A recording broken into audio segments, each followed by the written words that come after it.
Video on करना जरूरत है। हेलो एवरीवन, मेरी आवाज आ रही है आप सभी को?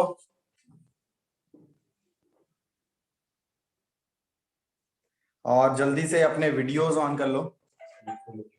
ठीक है, और सीट फुल हो चुकी है तो यूट्यूब लिंक भी आपको बहुत जल्दी मिल जाएगा। आपके अगर पर्सन ज्वाइन नहीं हो पाए हैं तो आप अपने सभी पर्सन्स को वो यूट्यूब लिंक भी भेज देना, ताकि ज्यादा से ज्यादा लोग आज सुन सके मेरी कहानी मेरी जुबानी।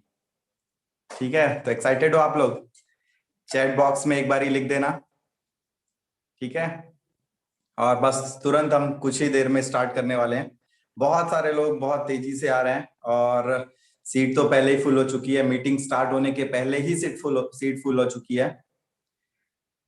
बिल्कुल, बहुत ज्यादा एक्साइटमेंट यहाँ पर लोग शो कर रहे हैं।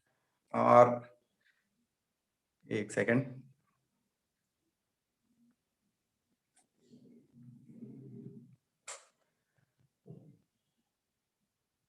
Okay, good evening all of you. और सबसे पहले आप अपने उस पर्सन को जिसके जरिए आपको ये लिंक मिला है उसको आप एक बार ही बता दो कि आप वेबिनार में आ चुके हो। ठीक है, और बहुत सारे लोग गलत लिख देते हैं, तो WEBINAR webinar, I am in webinar. ठीक है, वैगन मत लिख देना। ठीक है, नहीं तो जिसके जरिए आप मीटिंग में उसको लगेगा कि अरे ये कार में कहाँ चला गया। तो बिल्कुल आप अपने पर्सन को एक मैसेज ड्रॉप कर दो कि मैं मीटिंग में हूँ, ताकि वो बेचारा परेशान ना हो, आपको बीच मीटिंग में कॉल ना करे वो। ठीक है, तो सबसे पहले मैं अपने बारे में बता दूं, मेरा नाम विवेक राय है। आपको टॉपिक से तो पता चल ही गया होगा, लिंक के टॉपिक में और पूरे पोस्टर में लिखा हुआ था। ठीक है, मेरा नाम विवेक राय है, मैं गवर्नमेंट एम्प्लॉय हूँ। बहुत सारे लोगों का सपना होता है गवर्नमेंट जॉब का, और मैं गवर्नमेंट एम्प्लॉय हूँ और साथ में ये बिजनेस भी कर रहा हूँ। तो आप लोग समझ सकते हो कि बहुत बेहतर तरीके से मैं आपको बता सकता हूँ कि गवर्नमेंट एम्प्लॉय होना और उसमें क्या अच्छाइयां होती हैं, क्या कमियां होती है जो आपको बाहर से दिखाई नहीं देती, वो सारी चीजें मैं आपको बता सकता हूँ और आप लोग रिलेट कर पाओगे। ठीक है, जब आप दुखी होते हो ना, कभी किसी ने आपको धोखा दे दिया या कुछ, तो हम दुखी गाने सुनते हैं और ऐसा लगता है ये गाने हमारे लिए ही लिखे गए। सही बात है ना? तो ऐसे ही आप लोगों की स्टोरी सुनोगे, जो लोग कुछ अच्छा कर रहे हैं या कुछ सक्सेसफुल पर्सन की स्टोरी सुनोगे, और अगर आपको लगेगा कि ये स्टोरी तो मेरे जैसे है, तो आप बहुत अच्छे से उस चीज को फील कर पाओगे। क्योंकि ज्यादातर क्या कहा जाता है कि आप मेरे दर्द को नहीं समझ सकते, लेकिन मैं बता रहा हूं कि मैं बहुत सारे लोगों के दर्द को समझ सकता हूं, क्योंकि मैं गवर्नमेंट जॉब में भी हूं और उसके बाद मुझे क्या जरूरत पड़ी कि मुझे ये बिजनेस करना पड़ा। तो आपको बहुत सारी चीजें आज सीखने को मिलेगी। सबसे पहले तो मैं अपने बारे में बताऊंगा कि कैसे मेरी शुरुआत हुई। वॉइस ब्रेक नहीं हो सकती दोस्त, 350 Mbps वाईफाई से मैं ये मीटिंग दे रहा हूं। अगर आप अपना नेट चेक कर लीजिए। ओके, तो जैसा कि मैंने अपने बारे में बताया कि मैं गवर्नमेंट एम्प्लॉय हूं, तो कैसे मेरे गवर्नमेंट जॉब की शुरुआत हुई, कैसे मेरे बिजनेस की शुरुआत हुई, वो सारी चीजें मैं आज आपको बताऊंगा। ठीक है, और किसी की स्टोरी आप सुन लेते हो तो लगेगा आपको कि हाँ, इसने इस तरह से कर लिया तो शायद मैं भी कर सकता हूँ। शायद क्या, पूरे पक्के यकीन के साथ आप भी कर सकते हो। तो क्या क्या दिक्कतें आएंगी वो सब कुछ मैं आपसे बताऊंगा। एक और अच्छी चीज एडवांटेज है मुझे सुनने में आप लोगों के पास, ये कि मुझे अभी इस बिजनेस में सिर्फ 3 महीने हुए हैं। तो बिल्कुल ये समझिए कि ताजा ताजा आया हुआ हूं मैं इस बिजनेस में। तो जो मेरी यादें हैं ना, वो बिल्कुल ताजा है मेरे दिमाग में। तो मुझे जो तकलीफ हुई, मुझे जो परेशानियां हुई, आपके मन में इस वक्त क्या चल रहा होगा, क्या कश्मकश चल रहा होगा, वो सब कुछ मैं बहुत अच्छे से फील कर सकता हूँ। ठीक है, और एक मिडिल क्लास फैमिली से मैं बिलोंग करता हूँ, तो आपको और बेहतर तरीके से मैं बता सकता हूँ कि क्या क्या दिक्कतें आती है। तो स्टार्ट करते हैं ज्यादा समय ना लेते हुए। ठीक है, तो सबसे पहले मैं स्क्रीन शेयर करना चाहूंगा। आप लोग बताना मुझे स्क्रीन शो हो रही है या नहीं।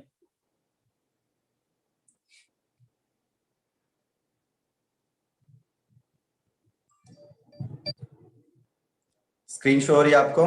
चैट बॉक्स में लिख दो एक बार।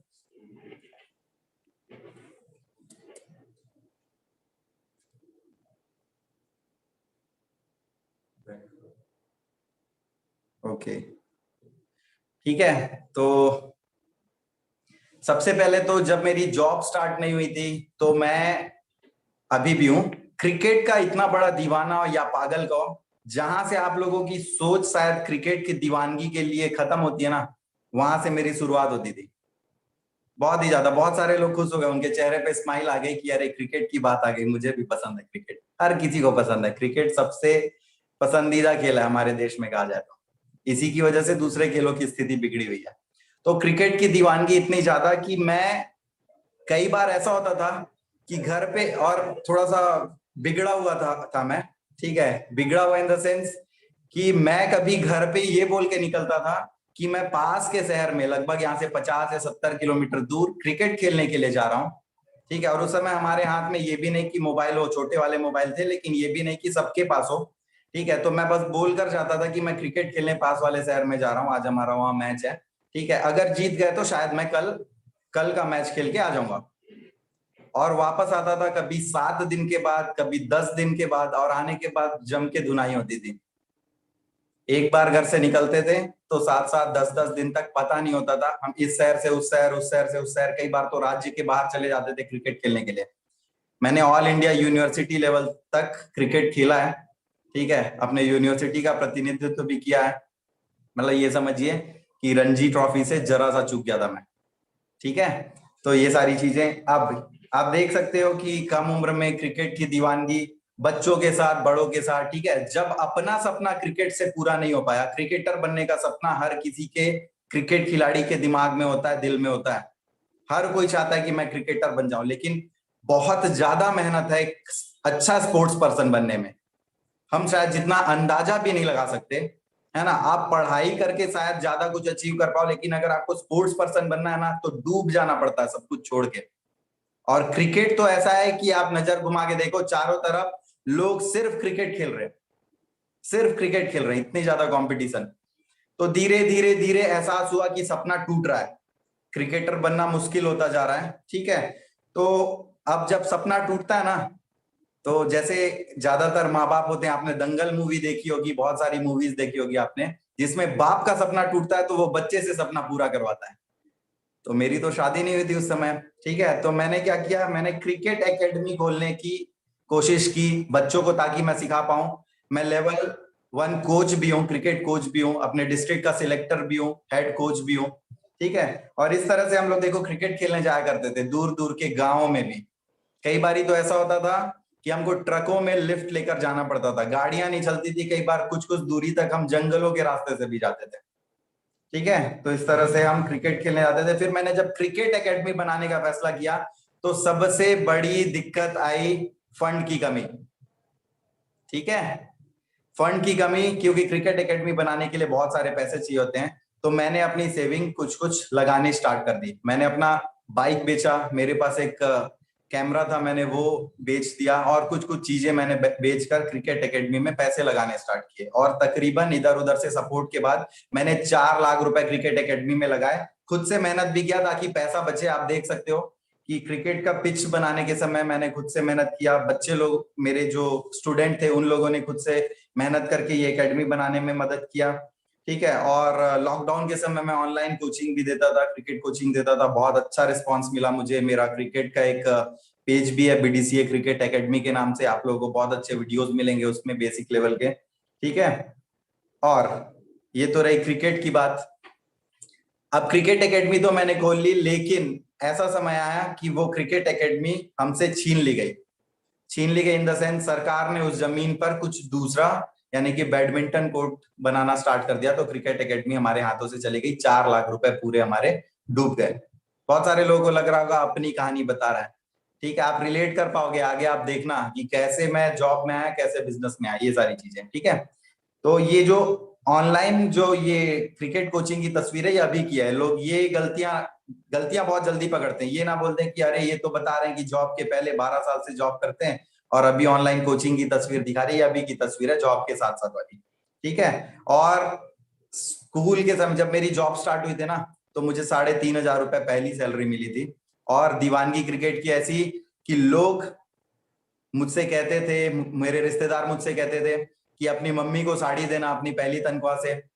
ठीक है, अपने पापा को कुछ गिफ्ट करना। लेकिन मैंने क्या किया, बैट खरीद लिया। पहली तनख्वाह मुझे 8 महीने के बाद मिली थी, क्योंकि बहुत सारा डॉक्यूमेंटेशन का काम होता है। तो 8 महीने के बाद जब मुझे पहली सैलरी मिली तो मैंने अपने लिए बैट खरीदा था।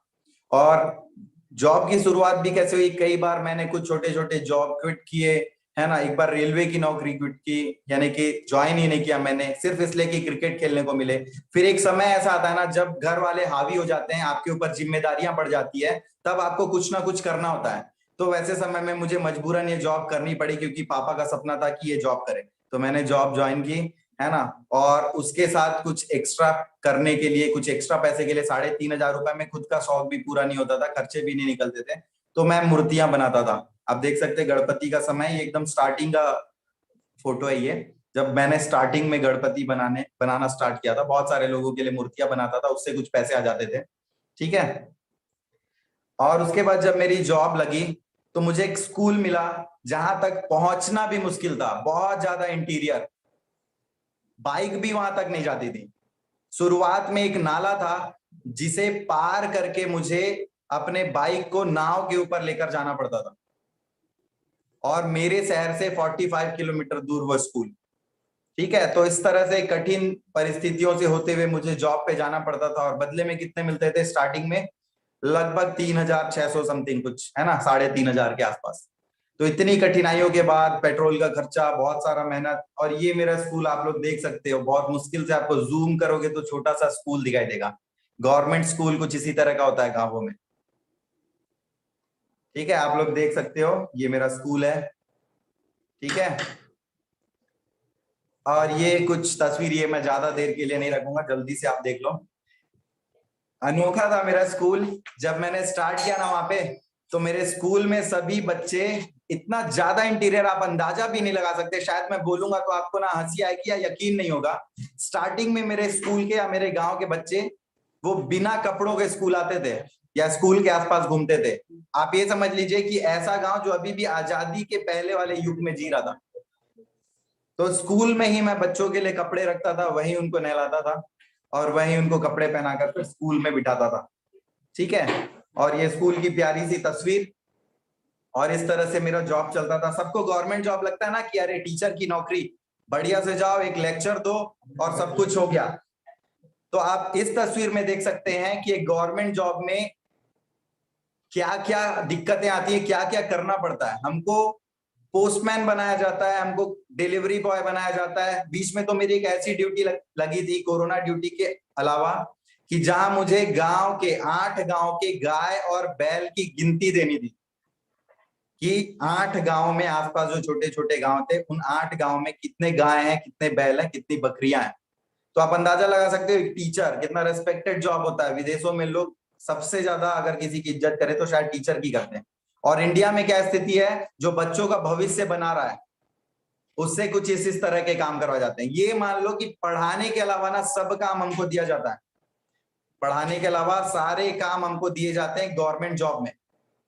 ठीक है। बहुत सारे दोस्त हो सकता है कि गवर्नमेंट जॉब में हो, चैट बॉक्स में एक बार ये लिख देना अगर आप किसी गवर्नमेंट जॉब में। और प्राइवेट जॉब वालों को तो मेरा सलाम है, कि अपने बॉस के ताने सुन के, उसके दिए हुए टारगेट को पूरा करने के बावजूद, 12-12 घंटे घिसने के बावजूद, पूरा क्रेडिट आपका बॉस ले उड़ता है। होता है ना ऐसा? मेहनत करे मुर्गी और फकीर खाए अंडा। आप लोग मेहनत करते हैं, सब कुछ आप करके देते हैं, और आपका बॉस जो है वो क्रेडिट ले जाता है। ठीक है। ये मेरे स्कूल की कुछ तस्वीरें हैं जो मैं आपको दिखा रहा हूं। अब जॉब तो लग गई, अब घर वालों ने शादी के लिए भी रिश्ते वगैरह देखने स्टार्ट कर दिए। ठीक है। फिर शादी हुई, उसके बाद फिर दिमाग खुलता है, शादी के बाद दिमाग खुलता है। बहुत सारे शादीशुदा दोस्त होंगे, पत्नी प्रताड़ित दोस्त होंगे, वो समझ सकते हैं, मजाक कर रहा हूं, कि शादी होने के बाद आपको असल में समझ में आता है कि जिंदगी कैसे चलानी है। उसके पहले आप उड़ रहे होते हो। शादी का मतलब होता है आपके पर काट दिए जाते हैं, और वो पर काटना अच्छा भी होता है एक लहजे से, क्योंकि तब आपको दुनियादारी समझ में आती है, तब समझ में आता है कि आप कितने पैसे कमा रहे हैं, कितने घर में लगेंगे, कैसे आपको मैनेज करना है। बहुत सारे खुश मिजाज लोग हैं यहाँ पे, अनमैरिड, वो बहुत खुशी से इमोजी वगैरह डाल के अनमैरिड लिखते हैं। ज्यादा दिन की बात नहीं है दोस्त। ठीक है।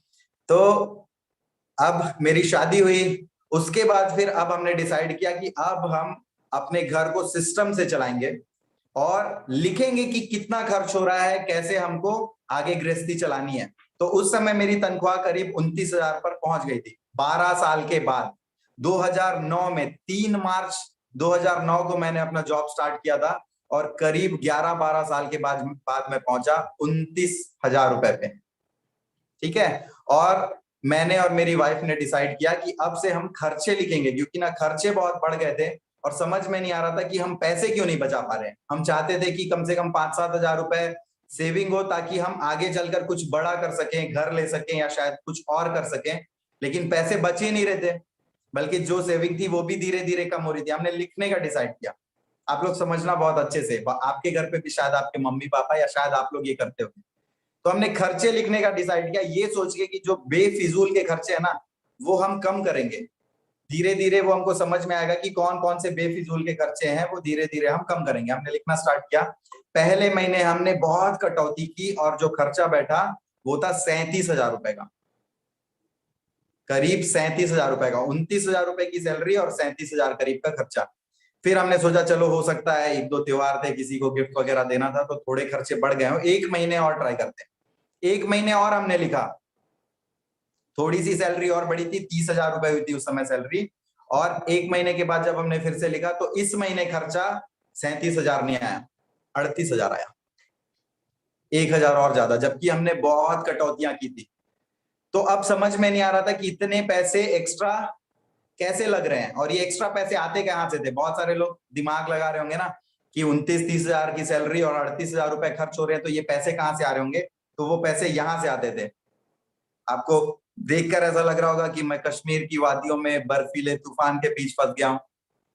ठीक है, तो ये है वो तस्वीर जिससे मुझे एक्स्ट्रा पैसे आते थे। मतलब इस तस्वीर से नहीं आते थे दोस्त, मैं लोगों के बैट रिपेयर करता था।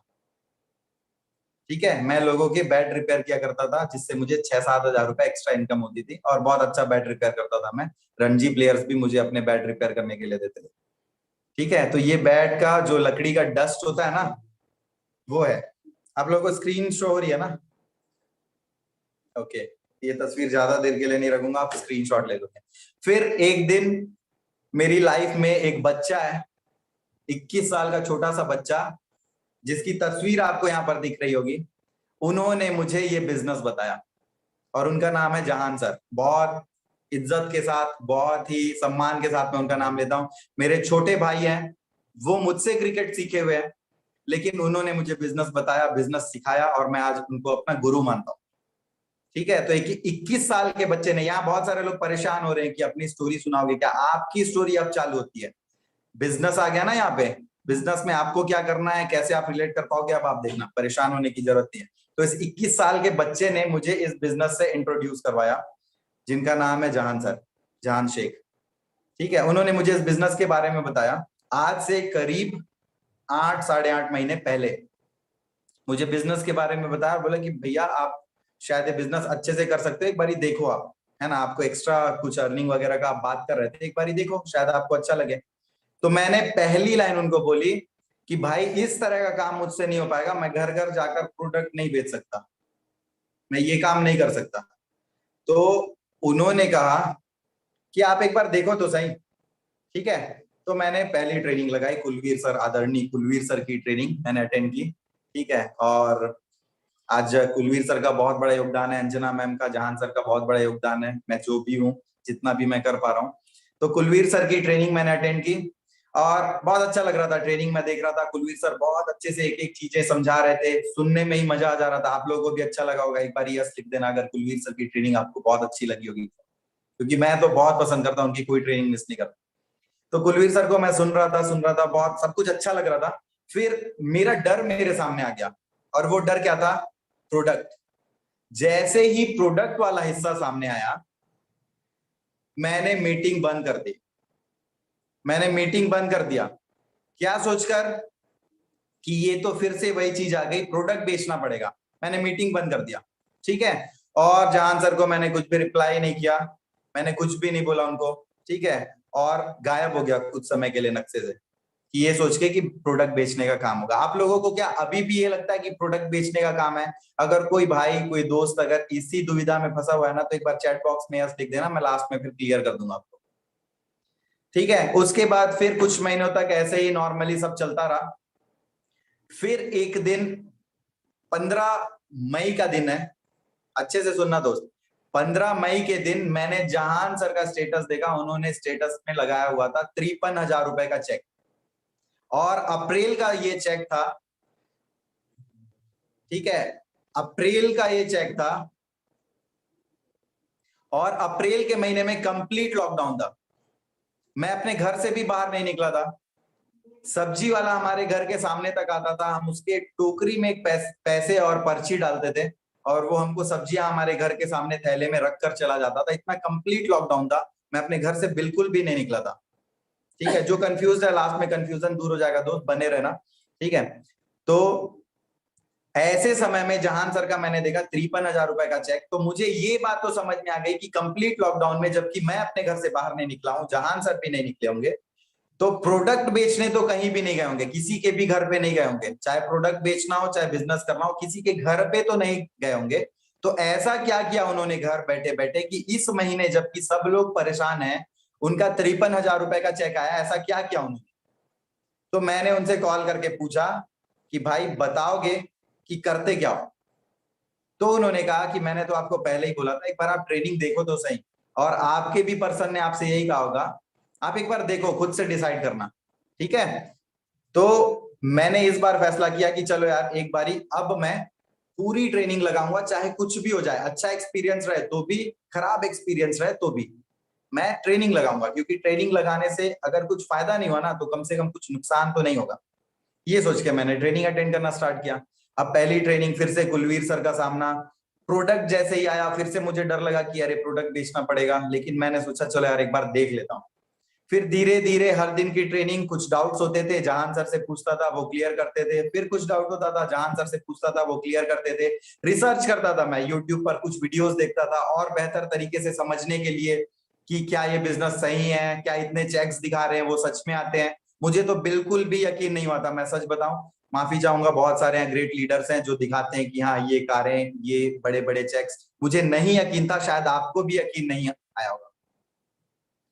ठीक है, तो मुझे बिल्कुल यकीन नहीं था, लेकिन मैं जहान सर को जानता था, उनके जरिए मैं बिजनेस देख रहा था। मुझे उस 4 करोड़ के चेक पर यकीन नहीं था जो chairman bonus Surya Sinha sir का मैंने देखा था, लेकिन मुझे उस 53,000 रुपए के चेक पर यकीन था जो मैंने जहान सर का देखा था। और मैं यहाँ पर एक पार्ट टाइम 10-12 हजार रुपए कमाने के इरादे से ये बिजनेस देख रहा था। और आपको मैं बता दूं ये बिजनेस क्या है, आपको शायद अंदाजा भी नहीं है। इस मीटिंग के लास्ट तक जो बंदा बना रहा ना, उसका सोच या इस बिजनेस को देखने का नजरिया या अपने ड्रीम को देखने का नजरिया ही मैं बदल के रखूंगा। ठीक है, तो मैंने डिसाइड किया, सारी चीजें मैंने देखी।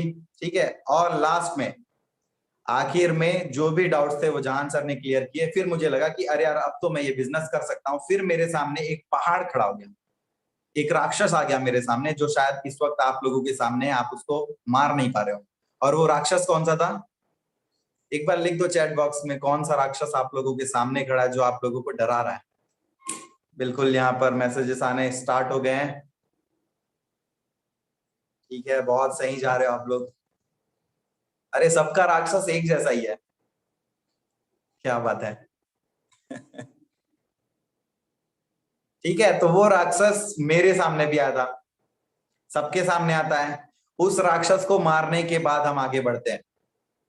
ठीक है, बहुत सारे लोगों ने राम जी के साथ मिलकर, राम जी ने लोगों के साथ मिलकर रावण को मार दिया, तो ये तो छोटा सा राक्षस है, आप अकेले ही मार लोगे। आज की मीटिंग में क्लियर हो जाएगा कि ये राक्षस बिल्कुल भी बड़ा नहीं है। 2cc, 2cc मेरे सामने आ गया। ठीक है, अब मुझे बहुत डर लगा कि मैं क्या करूं, कैसे करूं, इतने पैसे मैं कहां से लाऊंगा, ये वो समथिंग समथिंग मेरे दिमाग में घूमने लगा। तो मैंने अपने बैंक अकाउंट का जो सेविंग था वो चेक किया, तो मेरे पास थे 13,000 रुपए। अच्छे से सुनना दोस्त, आप लोगों के पास भी शायद पैसे ना हो, आप लोग अरेंज ना कर पा रहे हो, या जो भी, आपको शायद आपके सवालों का जवाब मिल जाएगा। मेरे पास थे 13,000 रुपए। मैंने सोचा जो आप इस वक्त सोच रहे हैं, बाद में करता हूं। बहुत सारे लोग सोच रहे होंगे ना पैसे कम है बाद में करता हूं, मैंने भी सोचा। मैं मैनेजर लेवल से स्टार्ट नहीं किया बिजनेस को, मैं भी वहीं से आया हूं जहां से आप आए हो। हर कोई वहीं से स्टार्ट करता है, जीरो से स्टार्ट करता है, 2cc राक्षस को मारता है और आगे बढ़ता है। और ये एक बार मारना पड़ता है राक्षस को। तो मेरे पास 13,000 रुपए थे, मैंने अपना बैंक डिटेल या सेविंग वगैरह चेक किया, 13,000 रुपए थे 15,000 रुपए, 2,000 रुपए मिनिमम बैलेंस मुझे छोड़ना था, तो 13,000 रुपए मैं निकाल सकता था। ठीक है, मन में आया कि बाद में करता हूँ, एक आध हफ्ते अरेंज करूंगा फिर करता हूँ। फिर ऐसे ही बैठा हुआ था, फिर मुझे ना कुछ याद आया। आपको अब थोड़ा फ्लैशबैक में लेकर चलता हूँ। ठीक है, थोड़ा फ्लैशबैक में लेकर चलता हूँ कि मेरे पापा जो कि हार्ट पेशेंट थे, जब मेरी जॉब स्टार्टिंग में एकदम नई नई थी, बहुत कम सैलरी मुझे मिलती थी। ठीक है, उसके पहले से पापा को हार्ट की प्रॉब्लम थी। तो हम लोग मिडिल क्लास फैमिली, और बहुत महंगा इलाज होता है हार्ट पेशेंट का, भगवान ना करे किसी के घर पे हो, लेकिन जिसके घर पे ये प्रॉब्लम है वो समझ सकता है। Sugar, BP and heart patient, तीनों चीजें। ठीक है, तो उनका इलाज वगैरह चल रहा था। हम लोग थोड़े छोटे थे या टीनेज में थे, उतना कुछ समझ में नहीं आता था, उतना सीरियसली नहीं लेते थे चीजों को। ठीक है, उस परिस्थिति को नहीं समझ पाते थे, और बस नॉर्मली चल रहा था। फिर एक बारी मैं अपने पापा को नागपुर लेकर गया एंजियोग्राफी के लिए। उसमें पता चलता है कि कितना प्रॉब्लम है हार्ट में, कितना ब्लॉकेज है, वो सारी चीजें क्लियर होती है। तो मैं नागपुर उनको लेकर गया, तो वहां क्लियर हुआ कि उनका हार्ट सिर्फ 14% काम कर रहा है, लगभग 86% ब्लॉकेज है। 14% काम कर रहा है का मतलब आप अंदाजा लगा सकते हो कि वो इंसान सिर्फ अपनी इच्छा शक्ति पे जिंदा था। कब क्या हो जाए कोई भरोसा नहीं। डॉक्टर ने सलाह दिया कि इनका ऑपरेशन करना पड़ेगा। ठीक है, सर्जरी होगी बहुत बड़ी, लगभग लगभग 3-4 लाख रुपए का खर्च होगा, और उसके बाद एक चांस है कि शायद लाइफ थोड़ी सी बढ़ जाए। लेकिन पापा की नौकरी भी सिर्फ 13-14 हजार रुपए की थी। ठीक है, तो उन्होंने डिसाइड किया कि हम इतना बड़ा ऑपरेशन तो नहीं करवा सकते, क्योंकि अगर मैं कहीं से भी कर्ज लेकर भी ऑपरेशन करवाता हूं तो ये गारंटी नहीं है कि मैं बच ही जाऊंगा। और अगर मुझे कुछ हो गया इस ऑपरेशन के बाद भी, तो मेरा परिवार परिवार उस कर्जे को चुकाने में ही टूट जाएगा। है ना, स्लाइड अभी मैंने रोक के रखा दोस्त। तो मेरा परिवार इस कर्जे में डूब जाएगा और जिंदगी भर शायद ये कर्ज ही पटाते रहे। तो उन्होंने डिसाइड किया कि नहीं, हंसते खेलते मैं मर जाऊंगा वो मेरे को चल चल जाएगा, लेकिन मैं ऑपरेशन तो नहीं करवा सकता, बिल्कुल हैसियत ही नहीं है। हम लोगों ने भी कोशिश की, पैसे वैसे अरेंज करने की कोशिश की, लेकिन नहीं हो पाया, पॉसिबल नहीं हो पाया। 3-3.5 हजार रुपए की तनख्वाह में आप 4-5 लाख रुपए कहाँ से अरेंज करोगे। ठीक है, बहुत कोशिशें की, कर रहे थे हम, कोशिशें कर रहे थे, ऐसा नहीं कि हमने मना कर दिया था, हम कोशिशें कर रहे थे। और एक दिन वही हुआ जिसका डर था, और पापा हमारे बीच नहीं रहे। ठीक है, मैं आज भी उस मंजर को सोचता हूँ ना, तो मतलब लगता है कि कैसे वो दिन वापस आ जाए और उस दिन को मैं रोक लूं। भगवान ना करे कि आप में से किसी के साथ कभी ऐसा हो, या किसी के साथ ऐसा हुआ हो कभी। ठीक है, तो मैं अपने बिजनेस स्टार्ट करने के लिए जब 13,000 रुपए की सेविंग देखकर बैठा हुआ था, तो मेरे माइंड में ना बार बार वही चीज घूम रही थी, पता नहीं क्यों, कोई शक्ति थी जो मुझे वो चीजें याद दिला रही थी या क्या, पता नहीं। मुझे बार बार पापा याद आ रहे थे। अब मुझे ये याद आ रहा था कि अगर बिजनेस मैं चाहूं तो 10 दिन क्या 1 महीने के बाद भी मैं स्टार्ट कर सकता हूं। लेकिन फिर से अगर कोई घर में इस तरह की मेडिकल इमरजेंसी आ जाती है, तब तो मुझे पैसे आज के आज अरेंज करने होंगे। आप समझना इस चीज को, अभी आप सीरियस नहीं हो लाइफ के लिए। बिजनेस तो आप कभी भी कर सकते हो, लेकिन अगर पैसे आपको किसी मेडिकल इमरजेंसी के लिए या किसी बहुत महत्वपूर्ण चीज के लिए चाहिए होंगे, तो तुरंत वो पैसे अरेंज करने होते हैं। तो मैंने सोचा कि ऐसी नौकरी भी क्या काम की जो मैं 12 सालों से कर रहा हूं, और मेरे पास लगभग 30-35 हजार रुपए की सेविंग भी नहीं है, तो मैं क्या कर लूंगा। और एक मिडिल क्लास इंसान जो है ना, सिर्फ इलाज में बर्बाद होता है। बहुत सारे लोग ऐसे होंगे जिनके घर में कोई ना कोई ऐसी दिक्कत आई होगी, और एक इलाज अगर बड़ी कोई बीमारी घर में हो जाए ना, तो पूरे पैसे खत्म हो जाते हैं, पूरी सेविंग खत्म हो जाती है। मिडिल क्लास इंसान जहां जीरो से स्टार्ट किया था वहीं पहुंच जाता है एक बड़ी बीमारी को ठीक करने के दौरान। तो मैंने सोचा कि अगर फिर से वो सारी चीजें हो जाती है, ऐसा कुछ भी हो जाता है, भगवान न करे, लेकिन शरीर के अंदर क्या है कौन देख रहा है, हर कोई आज बीमारी की कगार पे खड़ा है। तो मैंने सोचा यही दिन बदलना है। ये जो अकाउंट में 13,000 रुपए है ना, यही दिन बदलना है मेरे को, और मेरे अकाउंट में पैसे होने चाहिए, सेविंग होनी चाहिए, जिसकी वजह से मैं ये बिजनेस करूंगा। अब तो मैं पक्का करूंगा, भले ही मुझे उधार मांगना पड़े।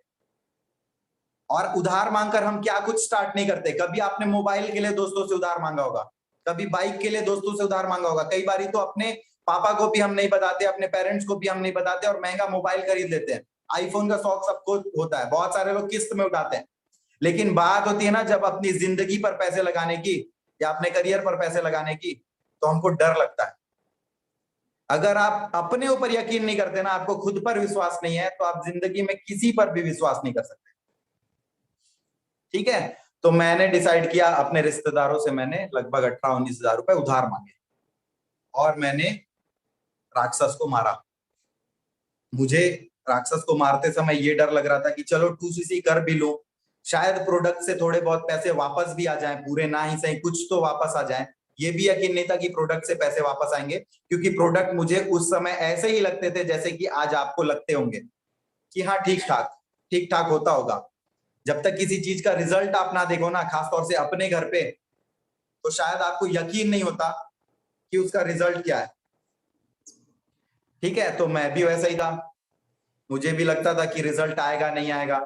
ठीक, मैंने लेकिन किया ये सोच के कि शायद मैं कर सकता हूँ, और जहान सर ने मुझे बताया कि असली काम हमारा पहचान वालों में नहीं है, जिनको हम नहीं जानते वो भी उनकी टीम में है।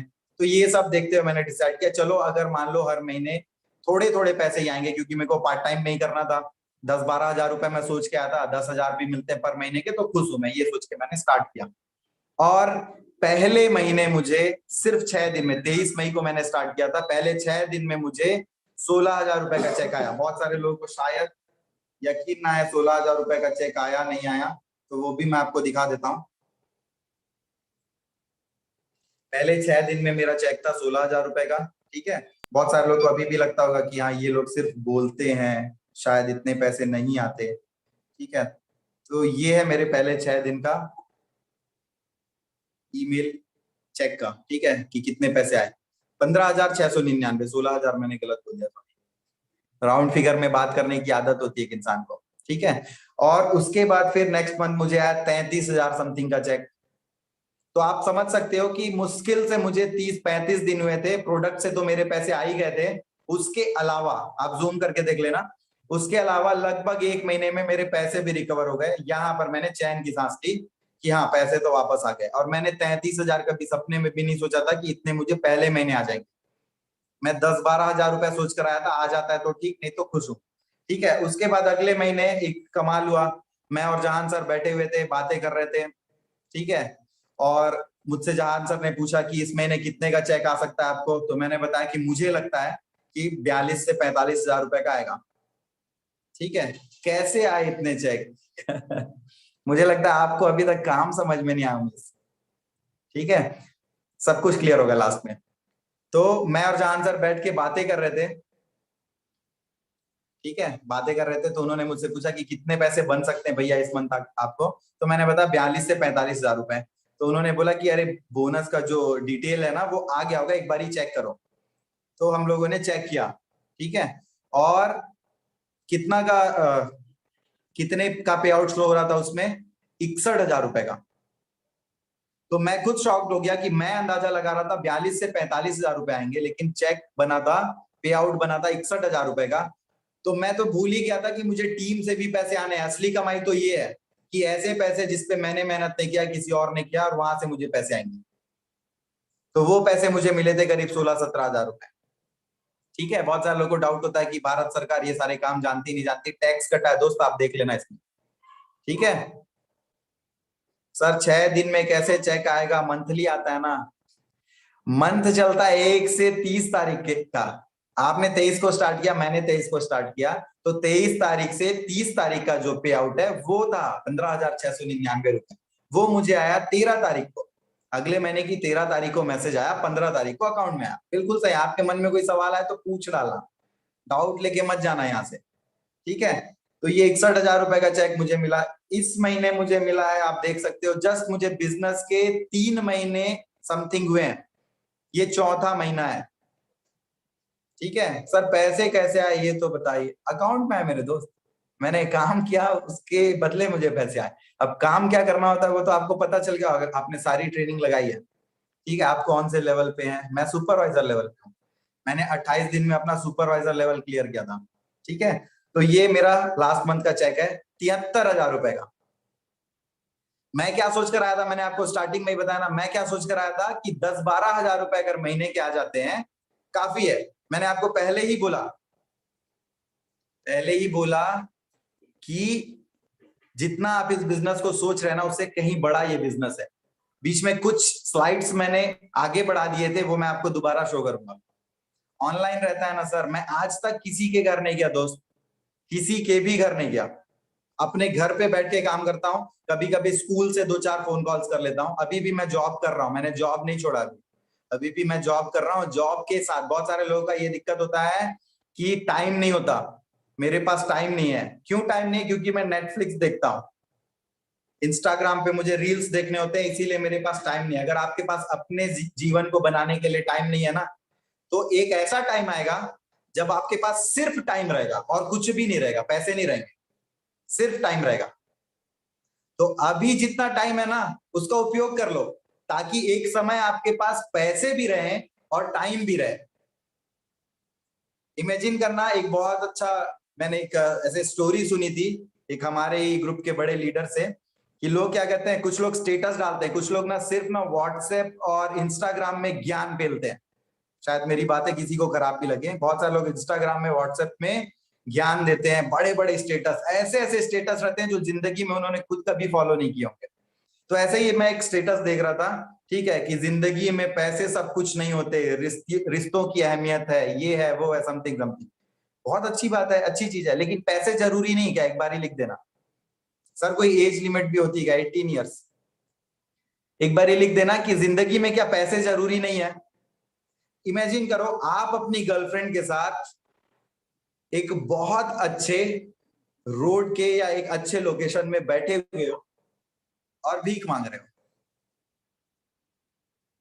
वो बहुत प्यार करती है आपसे, कभी नहीं छोड़ेगी आपको। आप बहुत प्यार करते हो उससे, आप भी कभी नहीं छोड़ोगे उससे उसको। या एक ठेला धकेल रहे हो जिसमें आप फल बेच रहे हो, आप और आपकी गर्लफ्रेंड, और बहुत प्यार करते हो एक दूसरे से, रिश्ते बहुत जरूरी हैं, पैसे नहीं। अच्छा सीन है। और वहीं आप एक अच्छे रेस्टोरेंट में बैठे हो अपने परिवार के साथ, और बढ़िया से बैठ के लंच या डिनर एंजॉय कर रहे हो, और ऑर्डर करने के पहले ना इस तरफ नजर है कि चीज क्या है, इस तरफ नजर नहीं है कि रुपए कितने हैं। हम ऑर्डर कैसे करते हैं? यहां से देखना स्टार्ट करते हैं, इस तरफ से, कि कितने रुपए का चीज है। उसके बाद इस तरफ देखते हैं, अरे ये 120 वाला कितने का है। तो दिन ऐसा आना चाहिए ना कि आपका बच्चा अगर किसी सामान पे उंगली रख दे या बोल दे कि मुझे ये सामान चाहिए, तो आपको उसका दाम ना देखना पड़े। मैंने तो यही सोचा है कि अपने घर वाले का कोई भी शौक हो, अगर उसको पूरा करना हो तो मुझे रेट ना देखना पड़े कि कितने का है। हमको काम क्या करना पड़ेगा? अरे मेरे को लगता है ना, बहुत सारे ऐसे लोग आ गए जिनको शायद नॉलेज नहीं है, पूरे ट्रेनिंग्स को नहीं लगाए हैं, ठीक है, और पहली ट्रेनिंग में मैं ही मिल गया हूँ, और लोग यहाँ लिख रहे कि गजब बेइज्जती है सर। बेइज्जती नहीं है भाई, सच्चाई है, सच्चाई कड़वी लगती है। मैंने बोला था ना, आप मेरी ट्रेनिंग को अपने लाइफ से रिलेट करोगे। सैड सॉन्ग सबको लगता है कि मेरे लिए है, ठीक है, अब बकायदा ना यहाँ मैसेज धड़ाधड़ चल रहे हैं, ठीक है, आपको सारे सवालों का जवाब मिलेगा दोस्त। तो ये सारी चीजें, पैसे भी बहुत जरूरी हैं। अगर मेरे पास बहुत सारे पैसे होते ना, शायद ये बिजनेस पहले से मुझे मिल गया होता, तो शायद हम पापा का इलाज करवा पाते, और वो शायद हमारे बीच होते। शायद इसलिए लगा रहा हूं क्योंकि भगवान ने जो सोचा है, जो डिसाइड किया है, उसके सामने किसी की भी नहीं चलती। लेकिन हमको जब पता होता है ना कि किसी को असाध्य कोई बीमारी है, वो ठीक नहीं भी हो सकता, तो भी हम उसको बचाने की कोशिश करते हैं। बस क्या होने चाहिए हमारे पास? पैसे होने चाहिए। मोटिवेशन मत दो सर, वाह।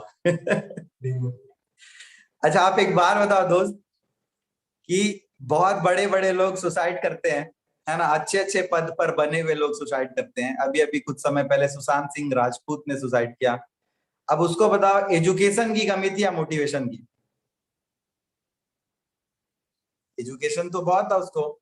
बहुत सारे बड़े बड़े पद के लोग सुसाइड करते हैं। अगर उसको शायद उस समय मैं या कोई, शायद कुलवीर सर से बात हो गई होती 10 मिनट की उसकी, मोटिवेट हो जाता, नहीं करता ऐसी गलती। मोटिवेशन बहुत जरूरी है। हमको बहुत खराब लगता है, घर वाले जो ताना देते हैं ना, वो एक प्रकार का मोटिवेशन होता है कि कुछ कर ले, कब तक पड़ा रहेगा, बैठे बैठे गद्दा फाड़ रहा है, मोबाइल चला रहा है दिन भर, कुछ कर ले। और अभी जहान सर के घर वाले, उनकी मम्मी कहते हैं कि मोबाइल चला के इसको पैसे आ जाते हैं, काम कुछ नहीं करना पड़ता। शायद उनको नहीं पता है, काम भी करना पड़ता है, मुफ्त में कहीं से भी पैसे नहीं आते। ठीक है, तो ये पे आउट की बात हो गई। अब आपको कुछ और तस्वीरें दिखाता हूँ। आप लोग क्या सोचकर आए हो अभी बिजनेस में कि कुछ ज्वाइनिंग्स वगैरह करवाएंगे और कुछ पैसे मिल जाएंगे, पैसे कैसे आ जाते हैं। ठीक है, और मैं जब अपना 2cc लेवल डन करने की सोच रहा था तो एक बात तो मुझे समझ में आ गई थी, शायद आप लोगों को अभी समझ में नहीं आई है। कहीं ना कहीं से कोई ना कोई चीज हम यूज कर रहे हैं, ठीक है, लेकिन बदले में पैसे नहीं आ रहे। हर किसी की लाइफ में लगभग लगभग अगर आप बैठ बैठ के लिखोगे ना तो आपको कुछ खर्चे बताता हूं। सबसे पहले एक बारी बैठ के ये लिखना कि मैंने अपने इस जॉब के लिए, जो जॉब अभी आप कर रहे होगे, चाहे 15,000 की जॉब हो चाहे 50,000 की जॉब हो, कितना इन्वेस्ट किया है। और जॉब के लिए इन्वेस्टमेंट कहां से चालू होती है, कोई एक बार चैट बॉक्स में लिख दो तो। जॉब के लिए आप इन्वेस्ट करना कब से स्टार्ट करते हो? बिल्कुल सही जवाब है ना। और उसमें कोई गारंटी होती है क्या कि आपको जॉब मिल जाएगा? मतलब एक ऐसा जॉब, ऐसे जॉब के लिए आप इन्वेस्टमेंट करना स्टार्ट करते हो जिसमें आपको करीब मिनिमम 20 साल या 18 साल इन्वेस्ट करना है, लेकिन कोई गारंटी नहीं है कि आपको जॉब मिल जाएगा या कितने का मिलेगा। सही बात है गलत बात है? फिर भी हम करते हैं। ठीक है, बहुत सारे लोग ये बनना चाहते हैं, वो बनना चाहते हैं, मैं किसी को डिमोटिवेट नहीं करना चाहता, लेकिन सोचना एक बारी। और आज के डेट में जॉब्स की बहुत कमी है। सरकार भी कहती कि जॉब सीकिंग मेंटालिटी से बाहर निकलो और जॉब क्रिएटिंग मेंटालिटी की तरफ बढ़ो, अपना जॉब खुद क्रिएट करो। ठीक है, तो हम यहाँ पर लोगों को वो मौका दे रहे हैं। ठीक, अब आगे की चीजें कि अगर मैं एक बारी कुछ प्रोडक्ट से रिप्लेस कर दूं तो शायद मुझे पैसे आने स्टार्ट हो जाए, है ना कहीं से तो ले रहे हैं, कुछ ना कुछ तो यूज कर रहे हैं। अब एक एग्जांपल देता हूं कि मेरे मोहल्ले में दो दुकान है, एक राम मनोहर की दुकान है और एक कृष्ण लीला किराना स्टोर है। राम मनोहर हमें ठीक ठाक सामान देता है, हम बचपन से उसके यहाँ से सामान ले रहे हैं।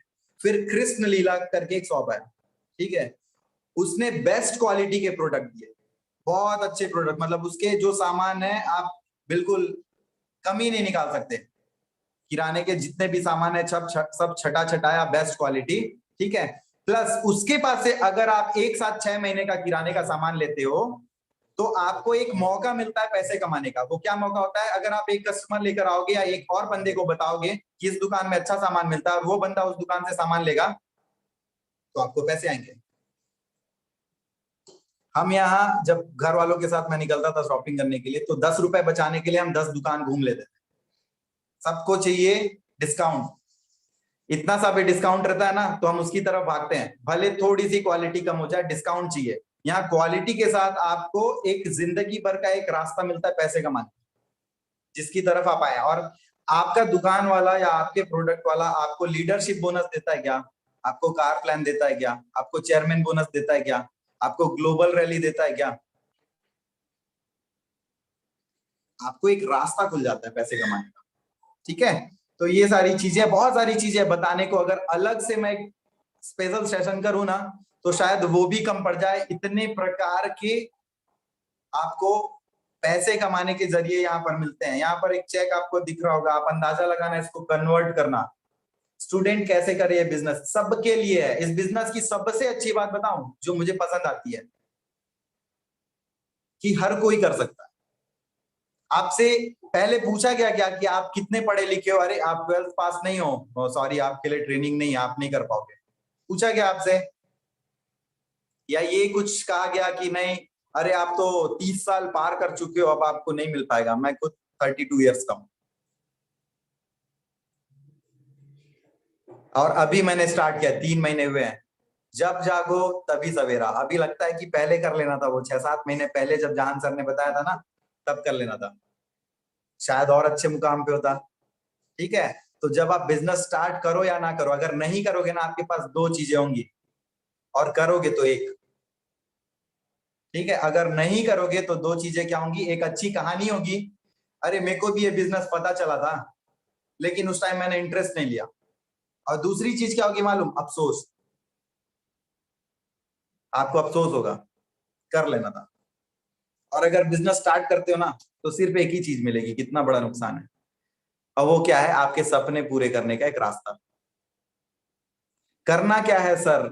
आप अपने, जिसके जरिए आप इस ट्रेनिंग तक आए हो, आपको वो क्लियर कर पाएगा कि करना क्या है। सब कुछ एक साथ नहीं मिलता ना। साइंस की क्लास में आपको साइंस से ही रिलेटेड बातें बताई जाएंगी, आर्ट्स का तो मैं नहीं पढ़ा सकता, है ना। कुछ नॉलेज है मेरे को, लेकिन वो अलग क्लास है। ठीक है, तो ये चेक आप देख सकते हो, आप इसको रुपीज में कन्वर्ट करना। ठीक है, ये चेक आप कन्वर्ट कर लेना, दिमाग घूम जाएगा बहुत सारे लोगों को। जब कन्वर्ट करोगे तो ये समझ में नहीं आएगा कि कितने जीरो लगेंगे। करीब 11 करोड़ रुपए का चेक है, और एक बार में मिला है। सर ऑनलाइन वर्क पे घर वाले भरोसा नहीं करते। आपको भरोसा हुआ या नहीं, पहले ये बताओ दोस्त। आपने देखा ना, घर वाले कभी आपका बुरा नहीं चाहेंगे, उनको लगता है कि आप गलत संगत में ना पड़ जाओ। उनको नहीं पता है, उनको पुराना माइंडसेट है। ठीक है, अगर आप उनको ये सारी चीजें प्रॉपर तरीके से दिखाओगे या बताओगे, तो उनको भी यकीन होगा। बिना देखे तो बिल्कुल सही कर रहे हैं, वो यकीन नहीं कर रहे, बिल्कुल सही कर रहे हैं। क्यों यकीन करें? उनको नहीं पता है ना, है ना। आपके लिए अभी वो कोई लड़की देखेंगे शादी के लिए, तो पहले आप वो देखना चाहोगे, बात करना चाहोगे, समझना चाहोगे, कर लोगे क्या एक ही बार में? तो उनको भी देखने दो, समझने दो। सर ये तो 2017 का है ना, तो आप अंदाजा लगाओ 2017 में इतने रुपए थे, तो अभी कितने होंगे हाल फिलहाल में। मेरे पास ये फोटो थी तो मैंने ये दिखा दिया। मैं सिर्फ 3 महीने पुराना हूँ, ज्यादा मेरे पास बहुत सारे अच्छे डाटा वगैरह नहीं है। ठीक है, और आपको देखना होगा, तो आपके हाथ में एक जादू का डिब्बा है, उसका इस्तेमाल करो। फोन। अभी तो ये होता है, मैं आपको दिखाता हूँ, आपको दिखाता हूँ, आपको देखना है ना, मैं दिखाता हूँ। और एक चीज, अभी हमारे घर में किसी को छींक आ जाती है ना, तो हम डॉक्टर से पहले किससे पूछते हैं? अपने मोबाइल से पूछते हैं कि क्या करना चाहिए। ये हो गया, मोबाइल सर्च करो, ये हो गया, मोबाइल में सर्च करो। लेकिन जब करियर बनाना होता है तो किससे पूछते हैं? उस दोस्त से जो निठल्ला बैठा है चौक में और आते जाते लोगों को देखता है, कमेंट पास करता है। उनसे सलाह लेते हैं अपना करियर बनाने की। Saludos, mi ठीक है, nombre स्क्रीन es शेयर और आपको Catherine देखो। Rodríguez, pertenezco al área de desepinado de Universal. Amazing. Wow. Still some snow on the mountains. Wow. I need to get my Okay. seat. Oh, look at that. We got a plane flying, and I see some numbers on it. 1,415,061. Bravo! Wow. Look at that. Look at that. That is amazing. Nick, you are amazing. Wow. I don't know how you arranged that, but screenshot ले that लेना। is pretty incredible. In the beautiful Austrian Alps. Wow. ये था recently दोस्त, जिसको लगा ना 2017 में क्या था, तो ये अभी रिसेंट का था। स्क्रीनशॉट लिया होगा आपने, आप कन्वर्ट करना आराम से बैठ के, बहुत आराम से देखना कि कितने रुपए का चेक था वो। और कौन थे? रॉल्फ के, जर्मनी के डिस्ट्रीब्यूटर है, हमारे ही बिजनेस से जुड़े हुए हैं, है ना। और 2017 का उनका 11 करोड़ का चेक था। तो राम मनोहर तो ये नहीं देता है भाई, कृष्ण लीला देता है। तो मैं तो कृष्ण लीला के पास जाऊंगा। सही है गलत है, एक बार ही लिख देना, है ना। तो ये सारी चीजें हैं। प्लस अब बहुत सारे लोगों के कुछ सवाल आ रहे थे कि क्या करना है, कैसे करना है ना। तो अब आप पूछ सकते हो, अब धनाधन सवाल दागो, लेकिन साइंस की क्लास में साइंस वाला सवाल दागना।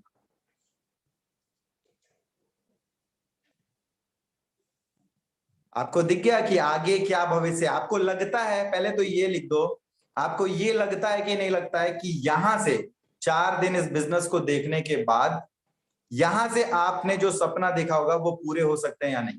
पहले यस और नो लिख दो, या रेज एंड कर दो। चलो एक बारी मैं रेज एंड देख लेता हूं। आपको लगता है कि अगर इस प्लेटफॉर्म से आपके सपने पूरे हो सकते हैं तो रेज एंड कर दो। अरे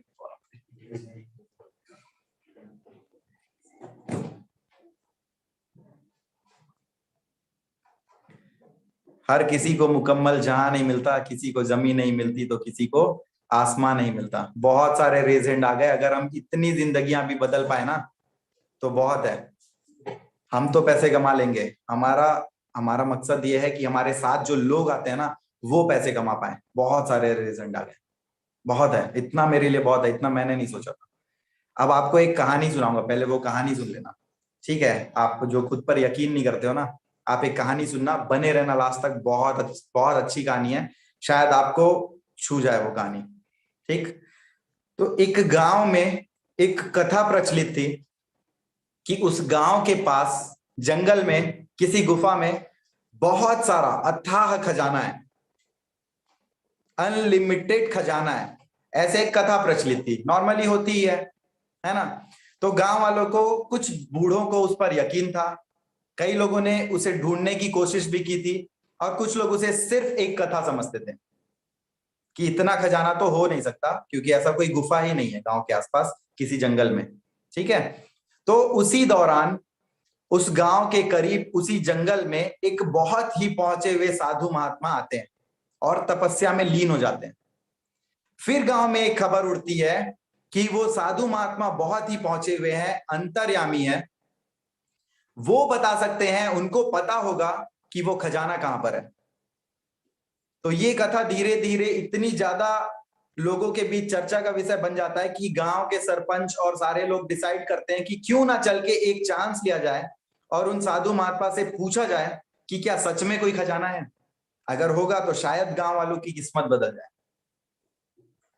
तो वो लोग, सभी लोग साधु महात्मा के पास जाते हैं, पहले तो इंतजार करते हैं वो तपस्या से उठ जाएं, थोड़ी देर के बाद जो भी अपना ध्यान छोड़ के वो उठते हैं, और गांव वाले उनसे पूछते हैं कि ऐसी ऐसी बात है, हमने सुना है कि गांव के पास कोई एक, इसी जंगल में कोई एक गुफा है जहां बहुत सारा खजाना है, बहुत सारा, क्या ये बात सही है? तो वो बोलते हैं बिल्कुल सही है, मुझे पता है वो खजाना कहां पर है और आपको कैसे मिल सकता है। तो वो गांव वालों को बताते हैं कि वो गुफा जंगल के किस तरफ है, बहुत कठिन रास्ता है वहां का, शायद आप लोग इजीली ना पहुंच पाओ, तो वो बताते हैं कि ये गुफा इस तरफ है, ऐसे ऐसे जो भी वो रास्ता बताते हैं। तो गांव वाले उनसे विनती करते हैं कि महाराज क्यों ना आप भी हमारे साथ उस गुफा की तरफ चलें, हमें रास्ता दिखाएं। तो वो चले जाते हैं, उनकी बात मानकर उनको गुफा का रास्ता दिखाते हैं। गुफा मिल जाती है, कभी किसी को गुफा नहीं मिली होती, गुफा मिल जाती है, और गुफा के सामने फिर से वो महात्मा एक पेड़ के नीचे ध्यान लगाकर बैठ जाते हैं। अब वहां गुफा में घुसने की कई लोग कोशिश करते हैं, तो महात्मा जी उन्हें टोकते हैं, कहते हैं कि इस गुफा में बहुत सारे खतरे हैं, आपकी जान भी जा सकती है। अच्छे से सुनना, इस गुफा में बहुत सारे खतरे हैं, आपकी जान भी जा सकती है। और एक चीज कि इस गुफा में अंदर इतना सकरा रास्ता है कि एक बार में सिर्फ एक आदमी अंदर जा सकता है, एक से ज्यादा नहीं। तो अब भाई जिसने इतने सालों से छुपा हुआ खजाना हमको रास्ता दिखा दिया, एक गुफा दिखा दी, तो उसकी बात पे तो सब यकीन करेंगे।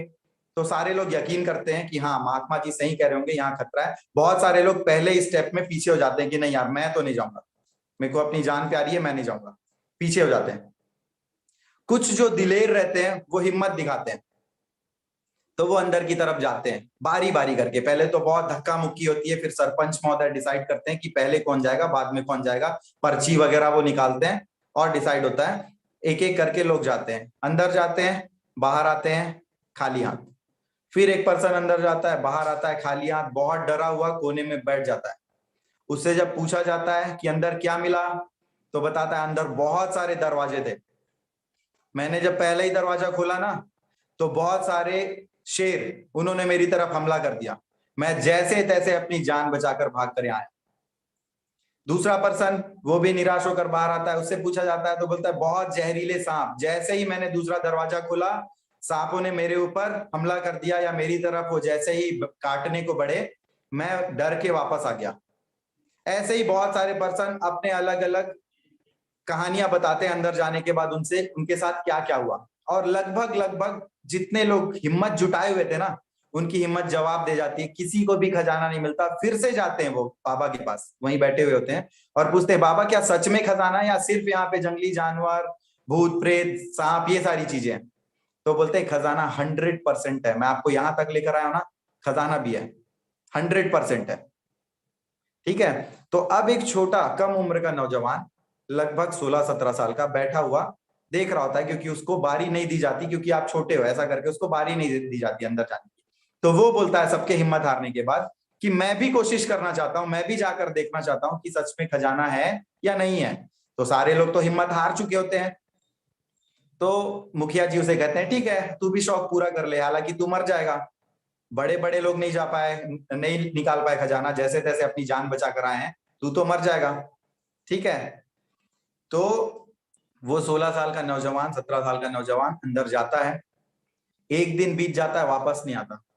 2 दिन, 4 दिन, 7 दिन, करीब महीने बीत जाते हैं और वो नौजवान वापस नहीं आता। धीरे धीरे करके गांव वाले अपने घरों की तरफ जाने लगते हैं। कई दिन कई लोग इंतजार करते हैं वहां तंबू वगैरह लगाकर, अब आएगा तब आएगा। धीरे धीरे कई लोगों की हिम्मत जवाब दे जाती है कि अब तो वो मर गया होगा। लेकिन बाबा कहते हैं कि वो आएगा और खजाना लेकर आएगा।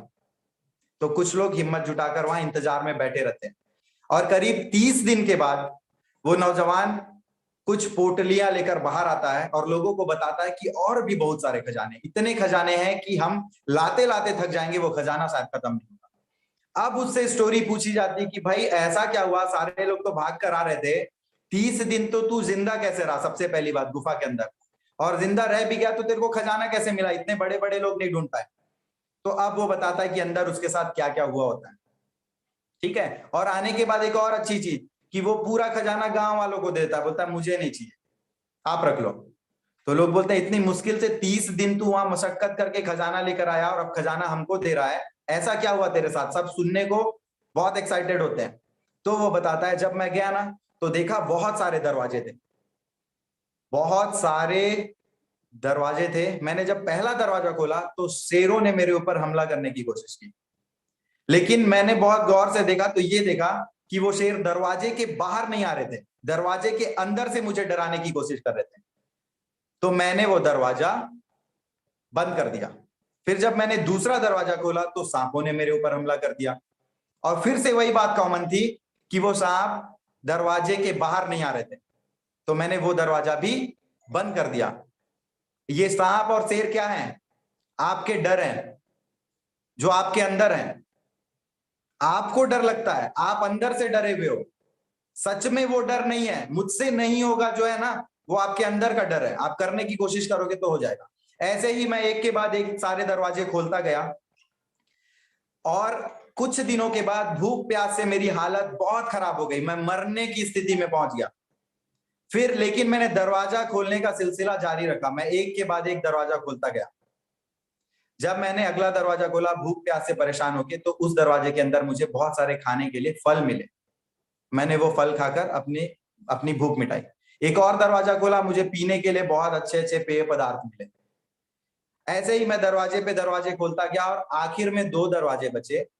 तो जब मैंने सेकंड लास्ट दरवाजा खोला करीब 30-32 दिन के बाद, तो मुझे दिखा बहुत सारे खजाने, अथाह खजाना। मैं बहुत खुश हो गया, बहुत ज्यादा एक्साइटेड था, मैं खुशी से नाचने लगा। ठीक है, और वो सारे खजाने देखकर पागल हो गया खुशी से।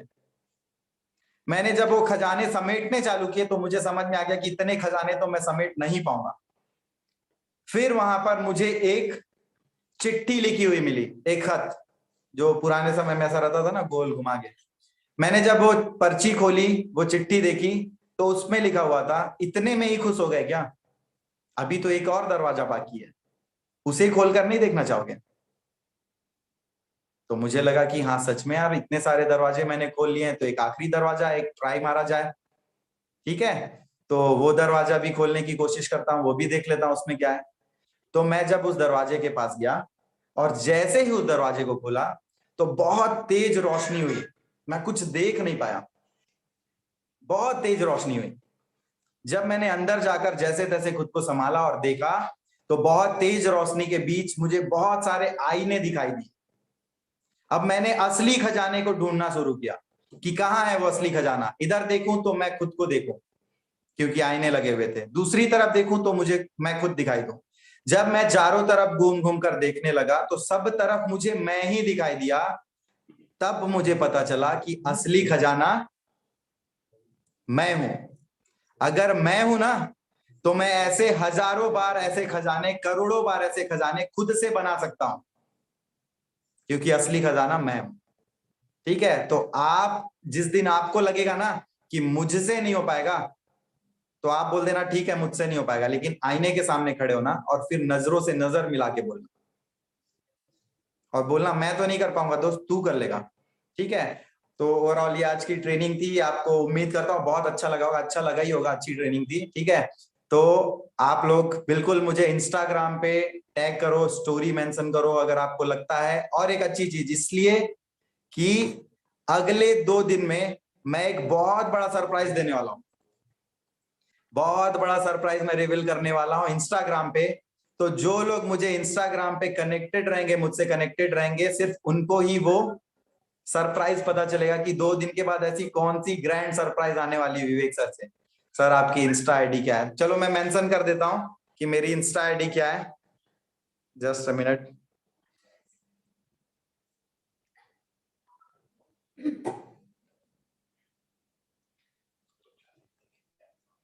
Just a second.